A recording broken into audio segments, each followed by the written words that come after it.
Greetings, my friends, and welcome to the episode of The World According to Woz. It's now Friday, April 14th, 2023, Friday morning before the last day of work for the week. And I hope you all having a good week and you have a good upcoming weekend. The big news of the day, actually it was the big news of yesterday, was the person who leaked the Pentagon documents was actually arrested by the FBI. According to a story we have here from the AP from yesterday about 7 o'clock in the evening, it says Jack Tierra, 21, arrested in connection with Pentagon document leaks. And it goes on to say that the suspected Pentagon leaker was arrested Tuesday by federal agents in Dighton, Massachusetts. And Merrick Garland identified the suspect as Jack Tierra, 21, a guardsman specializing in intelligence. And Teixeira allegedly shared highly classified documents about the Ukraine war online. And the article says a Massachusetts Air National Guard member was arrested Thursday in connection with the disclosure of highly classified military documents about the Ukraine war and other top national security issues, an alarming breach that has raised fresh questions about America's ability to safeguard its most sensitive secrets. The guardsman, an IT specialist identified as 21-year-old Jack Tierra, was taken into custody without incident after FBI officers converged on his Massachusetts home. Attorney General Merrick Garland said he is to be charged with removing or transmitting classified national defense information, a crime under the Espionage Act. Garland did not reveal a possible motive, but accounts of those in the online private chat group where the documents were disclosed have depicted Tierra as motivated more by bravado than ideology. And other articles basically say the same thing about him. He didn't do this because he had any political stance on anything or whatever. He was just trying to show off to his friends that he's privy to this kind of information, and he revealed it online, which helped get him caught and get in trouble. Now, what's interesting about this whole thing is, well, there are many things that are interesting about it.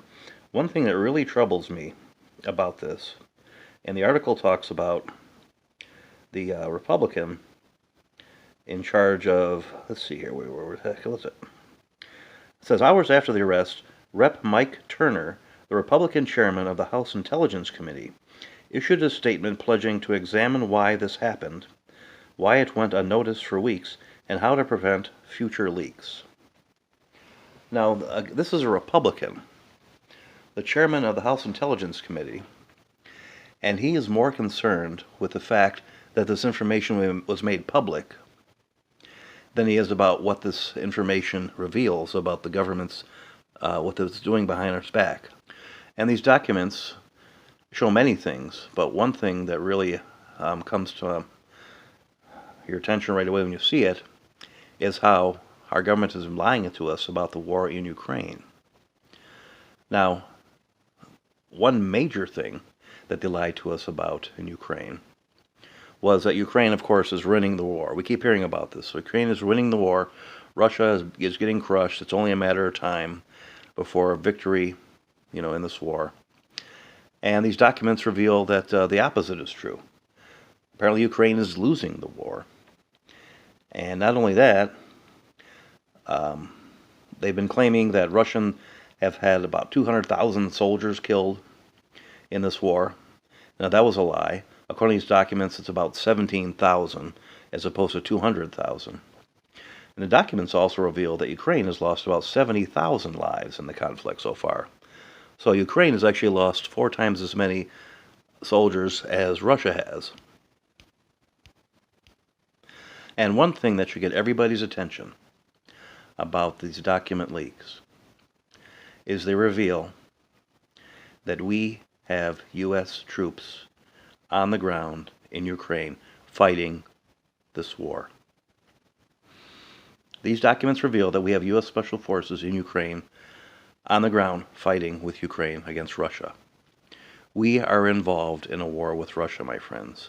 Regardless of what they've been saying to us, we are now at war with Russia. Thank you, federal government. Now, another thing that's troubling about all this is the way the media is portraying this 21-year-old guy who leaked these documents. Generally, typically, the media is in favor of leakers who reveal these information like this, and they, kind of help them out, and they work with the media to release these documents to the public.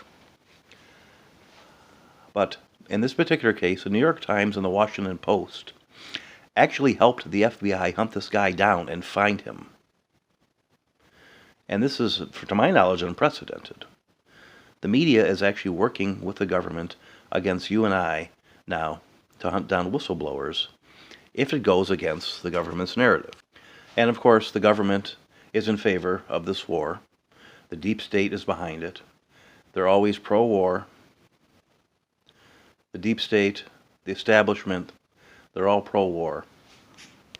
And if you see media coverage in the past 24 hours about this, you'll see that they're all attacking this 21-year-old guy who revealed these documents on a personal level. They're not actually acknowledging or talking about what these documents reveal. They're trying to paint this guy as to be an evil guy, anti-Semite. He's dangerous because he likes guns, things of that nature. But they're not addressing what these documents actually reveal. And that is, of course, because the media, of course, is pro-Ukraine. They are in with the deep state. You always see the media always is, even in the past, all the mainstream media has always been in favor of wars for some reason. Even the Iraq War, at first they were, especially. And they turned against it, of course, eventually because, well, it was George Bush's war, so that's why they were against it. But traditionally, all the mass media is in favor of war, the war machine. And now, of course, this young man is public enemy number one. Well, maybe he's public enemy number two, or maybe number three even. I mean, probably Donald Trump is public enemy number one, as far as the left and the media go. And, of course, Elon Musk is up there, too, because of what he revealed with the Twitter leaks.